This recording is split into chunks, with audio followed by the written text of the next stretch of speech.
Të nderuar shikues, mirëmbrëma, do të njihemi bashkë me edicionin qendror të lajmeve këtu në kanalin 7, ndër të tjera do të ndiqni. Kosova pranon të strehojë migrantët e dëbuar nga Shtetet e Bashkuara të Amerikës. Qeveria e Albin Kurtit është gati të ngrejë qendrat e posaçme. Kryeministri Rama kundërshton vendimin e Unionit të Gjyqtarëve për të rritur pagat me vendim gjykate, ndërhyrje skandaloze në punën e ekzekutivit. I penduari i drejtësisë Artan Tafani rrëfen krimet e bandës së Erta Xhiut në Lushnjë, pagesa deri në 50.000 euro për të eliminuar kundërshtarët.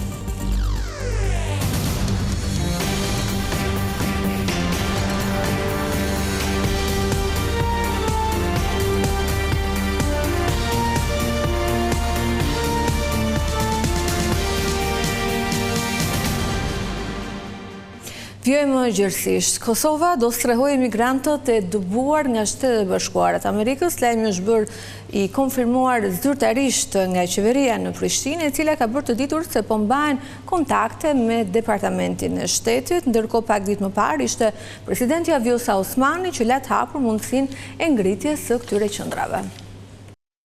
Qeveria në detyrë e Kosovës ka miratuar vendimin për mbrojtje të përkohshme për 50 persona në kuadër të bashkëpunimit me Shtetet e Bashkuara të Amerikës.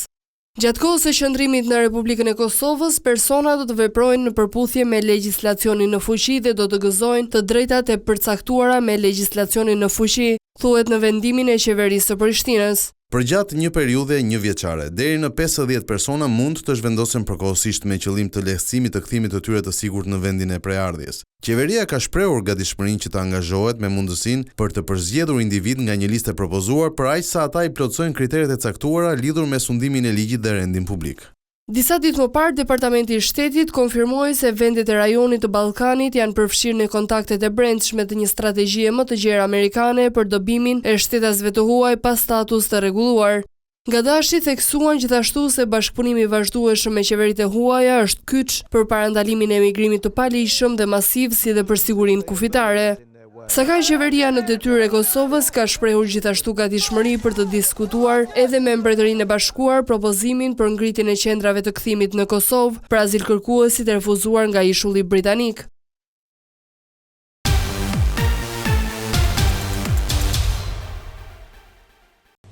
Ndërhyrje skandaloze në punën e ekzekutivit e ka konsideruar kryeministri Edi Rama kërkesën e gjyqtarëve të kushtetueses për rritjen e pagave. Shefi i qeverisë e bën të qartë se nuk do të pranohet më ajo që ndodhi 3 vite më parë, ndërkohë Rama kërkon të mos abuzohet me mbështetjen e palëkundër të qeverisë për drejtësinë.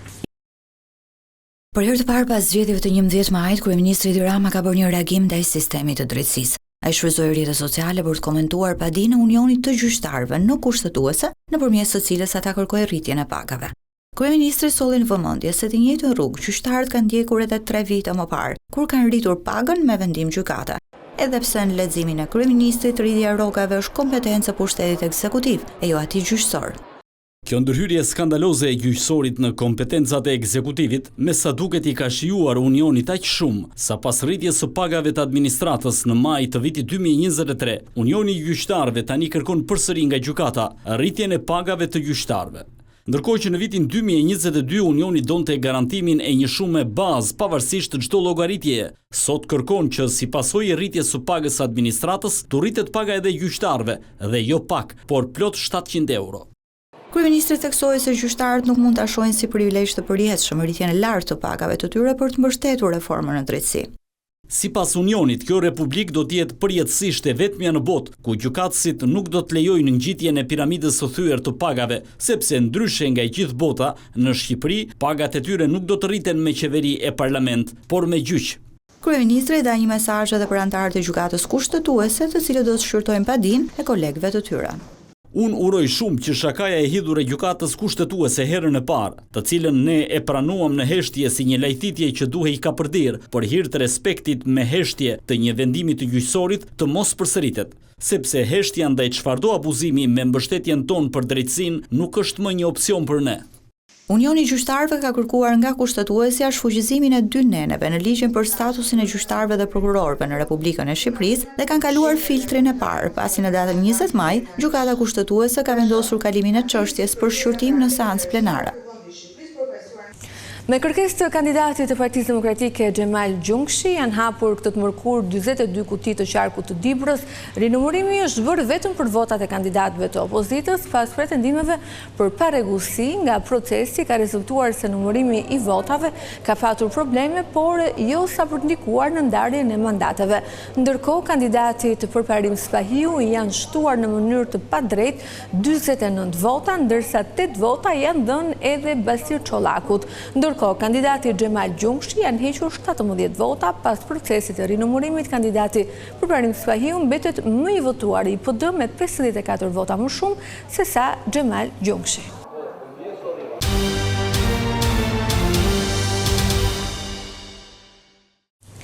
Krimet rënditëse të bandës e Lajert Haxhiut në Lushnjë janë zbardhur fal dëshmisë së dhënë nga i penduari i drejtësisë Ertan Tafani. Ai tregoi në gjykatë se ishte paguar deri në 50.000 euro për të eliminuar kundërshtarët nga bandat rivale. I penduari i drejtësisë Ertan Tafani në rrëfimin e tij të dytë për gjykatën e posaçme rrëfeu 3 episode kriminale që sipas tij ishin porositur nga kreu i bandës Lajert Haxhiu. Për vrasjen e 35 vjeçarit Albi Bashaliu në 27 dhjetor të 2021-shit në fshatin Gjonçaj të Peqinit, bashkëpunëtori Tafani tha se u bë për nder të shokut të Lajert Haxhiut, Lorenc Lala, që thirret Lili.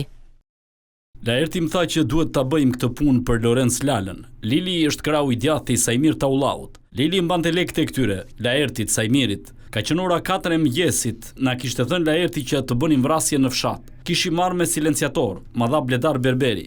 Kishim 2 armë, njëra të njëra me fishek të vegjël fare, por njëra u përdor se tjetra nuk punoi.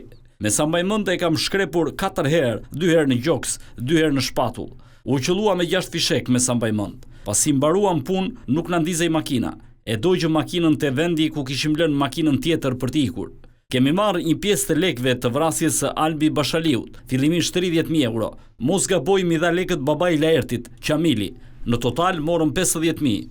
Për plagosjen e 44 vjeçarit Kujtim Meta në Lushnjë, ngjarje e prillit të 3 viteve më parë, ai tha: E kishte hapur si muhabet babai i Lajertit, Qamili, edhe tha ta vrisnim. E kishte rrahur me grusht e Kujtimi.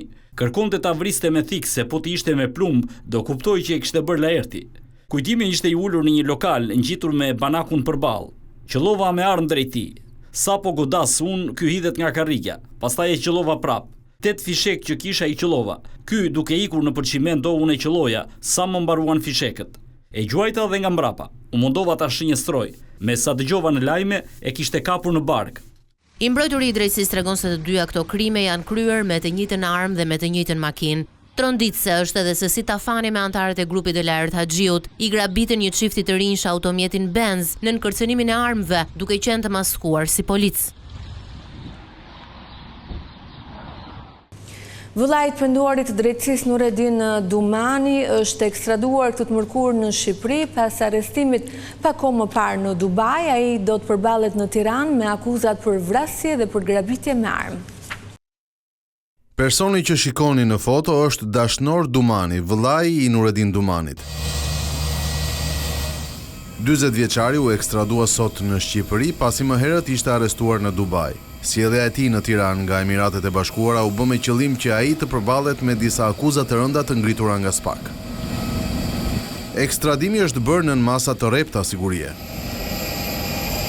Dashnor Dumani akuzohet se ka qenë pjesë e grupit të vrasësve në masakrën e Bradasheshit në Elbasan, ku u eliminua Endrit Alibej, xhaxhai i tij si dhe një shtetas turk. 40 vjeçari gjithashtu dyshohet se ka qenë pjesë e grabitjes së 9 prillit 2019 brenda pistës së aeroportit të Rinasit, ngjarje në të cilën u vra Admir Murataj.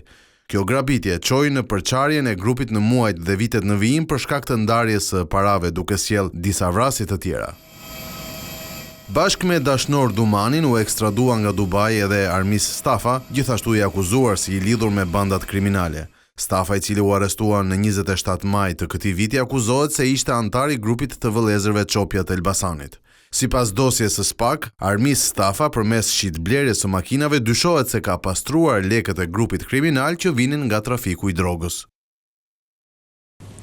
Policia ka ndërmarrë operacione në zona të ndryshme të vendit për të goditur shpërndarësit e drogës. Disa persona kanë përfunduar në pranga, ndërsa janë sekuestruar doza kokaine, kanabisi dhe lloje të tjera lëndësh narkotike. Një 53 vjeçar i cili shiste heroin në doza është arrestuar nga policia e Fierit. Adriatik Mone u kap në flagrancë duke i shitur lëndën narkotike një personi.